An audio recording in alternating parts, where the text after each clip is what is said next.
इंतजार की घड़ियां अब खत्म होने के करीब। नवाज शरीफ ने वतन वापसी का ग्रीन सिग्नल दे दिया।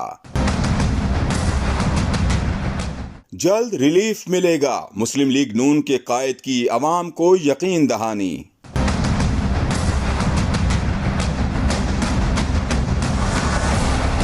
लंदन में मुकीम साबिक वज़ीर-ए-आज़म और पाकिस्तान मुस्लिम लीग नून के कायद नवाज शरीफ ने नून लीगी रहनुमाओं समेत दीगर रहनुमाओं से मुलाकात की। मुलाकात के दौरान कायद मुस्लिम लीग नून ने कहा कि वो जल्द पाकिस्तान आ रहे हैं।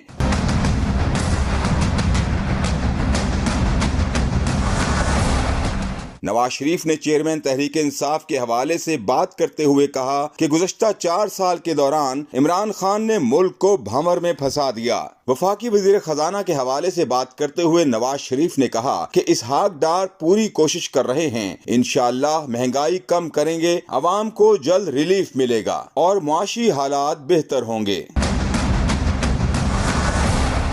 ख्याल रहे कि इस मुलाकात के दौरान नून लीग की मरकजी नायब सदर मरियम नवाज भी मौजूद थीं।